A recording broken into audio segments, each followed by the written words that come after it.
Hola, soy Jesús y os doy la bienvenida a un nuevo episodio del curso básico de GIMP. Continuando con el tema de capas que vimos en el episodio anterior, ahora lo que vamos a hacer es centrarnos en la paleta de capas. Vamos a ver qué componentes tiene y para qué sirven cada una de las cosas. De todas formas, en siguientes episodios vamos a ver todavía un poco más en profundidad cada una de las opciones que ofrece.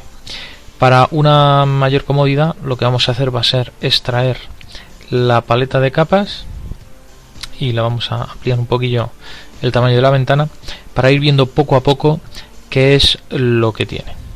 Bueno, para empezar, ya vimos que en el episodio anterior que una imagen que contenga capas va a ser a través de esta paleta donde vamos a poder manejar y seleccionar cada una de ellas, ¿vale?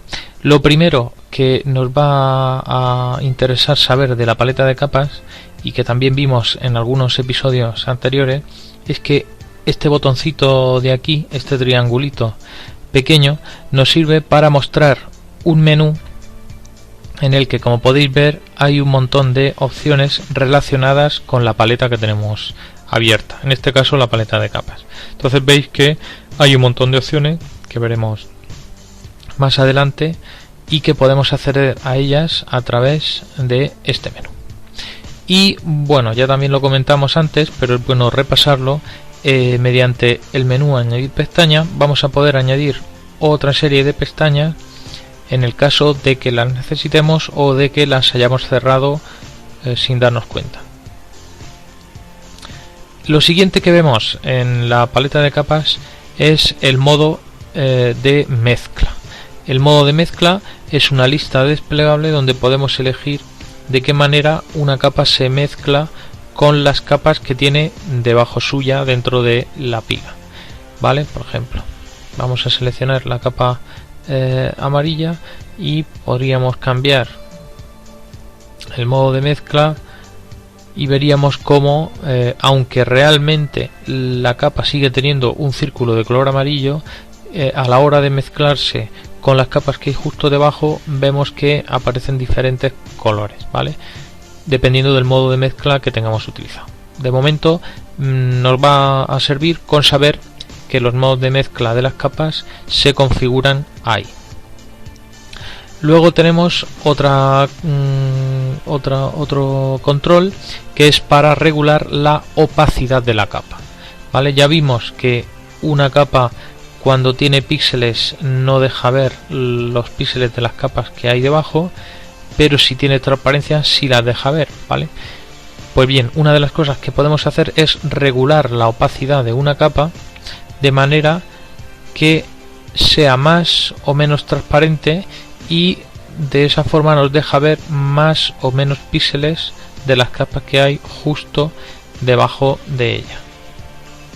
¿Veis? De esta manera, simple y llanamente regulando la opacidad, podemos conseguir que una capa sea más o menos transparente.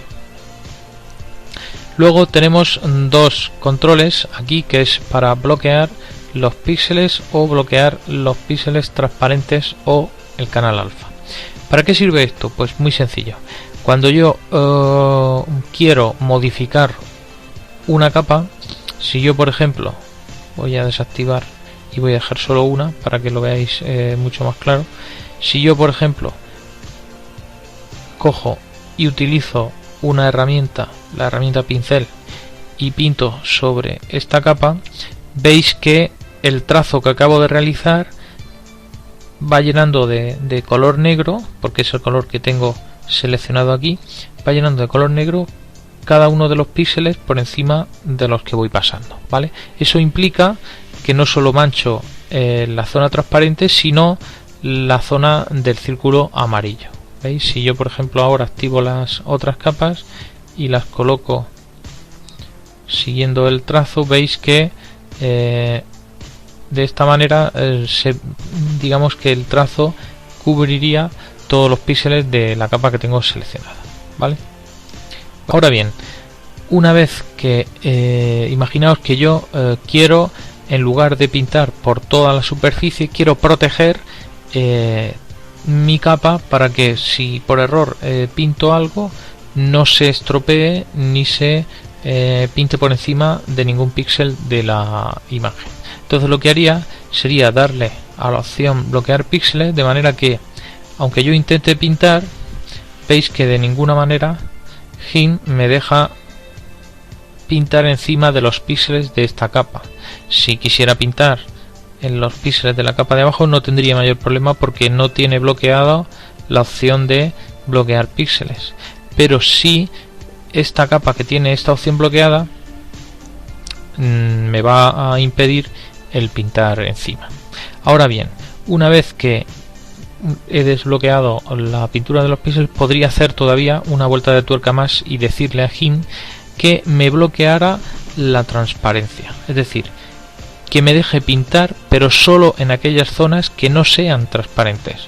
Es decir, toda zona transparente de la imagen donde yo quiera pintar no se va a ver alterada. Entonces yo, por ejemplo, voy pintando por aquí y veis cómo una vez que el pincel se sale de la zona coloreada del círculo amarillo, de la zona que tiene píxeles, y se va a la zona que es transparente, veis cómo no puedo pintar fuera de la zona que ya tenía píxeles coloreados, ¿vale? Ese sería el uso que tiene el botón de bloquear el canal alfa o bloquear la transparencia.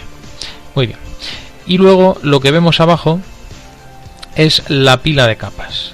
Lo primero que nos tenemos que fijar es que las capas van de abajo a arriba, es decir, aquella capa que esté en la parte superior es la que va a estar más cerca de nosotros, y aquella capa que esté en la parte inferior es la capa que va a estar más al fondo.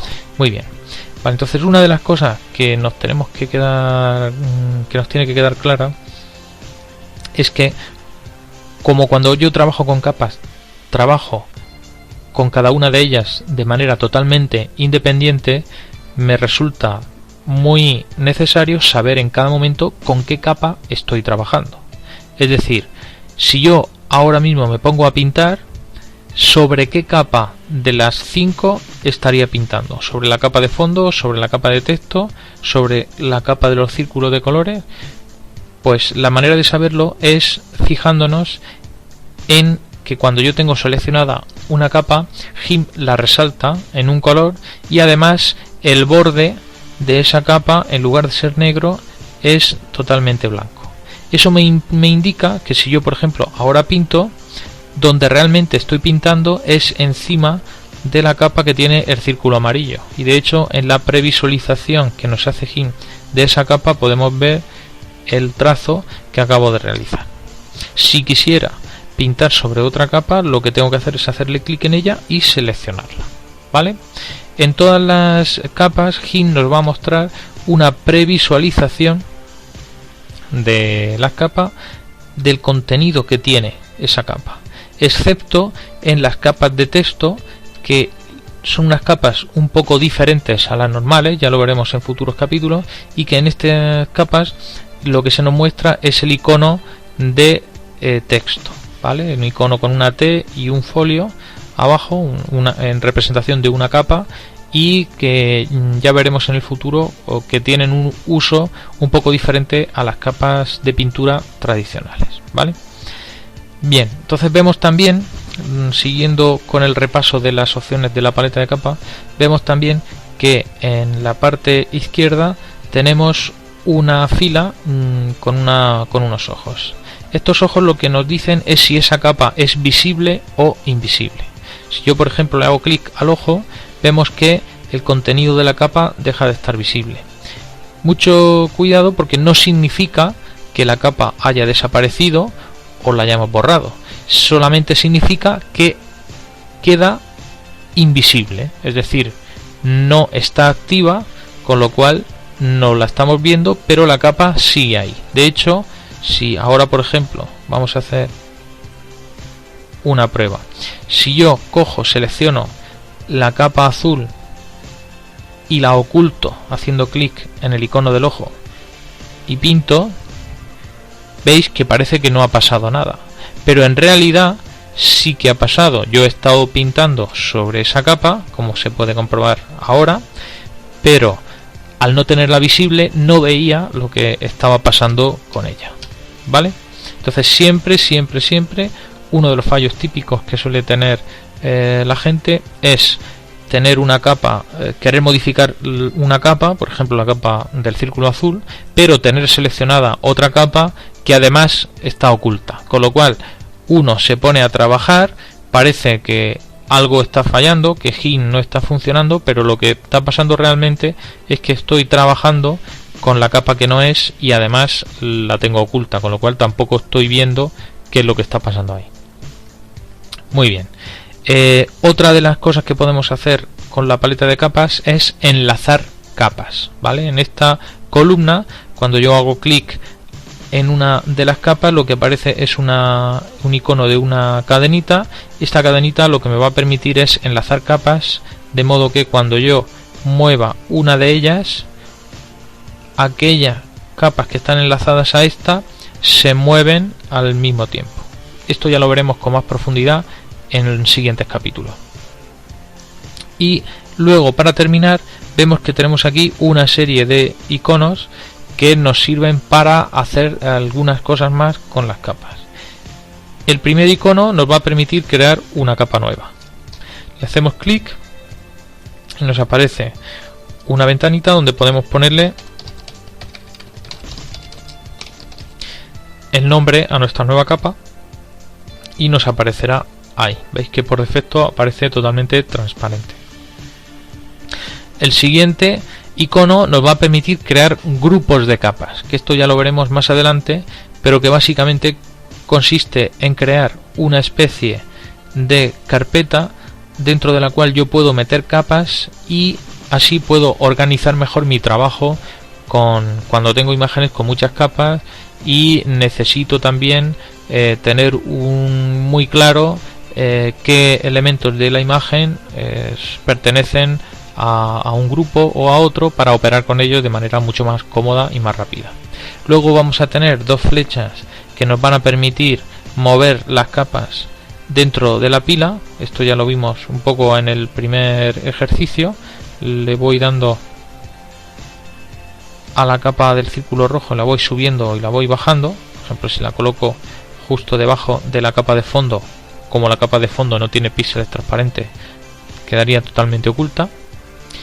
Luego tenemos otro botón que nos va a permitir hacer un duplicado exacto de la capa. Le hago clic y vemos que de la capa del círculo rojo aparece otra exactamente igual, es decir, con otro círculo rojo.